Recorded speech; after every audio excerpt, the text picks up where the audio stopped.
আগামী বছরের ফেব্রুয়ারি পর্যন্ত পেস বোলিং কোচ আন্দ্রে অ্যাডামসের সঙ্গে চুক্তি ছিল বিসিবির। তবে পারস্পরিক সমঝোতার ভিত্তিতে বিসিবির সঙ্গে সম্পর্কের ইতি ঘটেছে আন্দ্রে অ্যাডামসের। গুঞ্জন ছিল সেই জায়গায় আসছেন অস্ট্রেলিয়ার সাবেক পেস বোলার শন টেইট। সেই গুঞ্জনই সত্য হলো।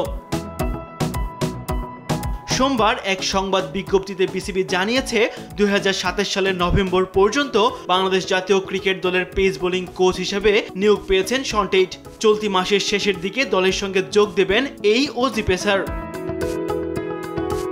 নতুন দায়িত্ব পেয়ে বেশ উচ্ছ্বসিত শন টেইট। সেই সাথে বাংলাদেশের পেসারদের থেকে আন্তর্জাতিক ক্রিকেটে পারফরমেন্স বের করে আনবেন বলেও আশ্বাস দেন তিনি। এটা বাংলাদেশ ক্রিকেটের জন্য এক নতুন অধ্যায়ের সময়। সাম্প্রতিক সময়ে তরুণ পেসারদের নিয়ে অনেক আলোচনা হয়েছে। আমার লক্ষ্য থাকবে এই প্রতিভাগুলোর থেকে বাস্তব ফল বের করে আনা, কারণ এটা আন্তর্জাতিক ক্রিকেট, এখানে ফলাফলই মুখ্য। আন্তর্জাতিক ক্রিকেটের ইতিহাসে অন্যতম দ্রুতগতির বোলার হিসেবে পরিচিত শন টেইট। খেলোয়াড়ি জীবনে 3 টেস্ট, 35 ওয়ানডে ও 21টি টি-20 ম্যাচ খেলা টেইট ছিলেন 2007 সালে বিশ্বকাপ জয়ী অস্ট্রেলিয়া দলের সদস্য। 2022 সালে পাকিস্তান জাতীয় দলের পেস বোলিং কোচ হিসেবে কাজ করেছেন তিনি।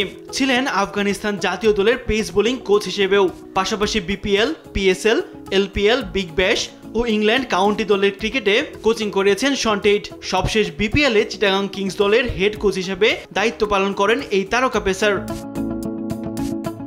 তাসবিহ শরণ, স্পোর্টস ডেস্ক, দেশ টিভি।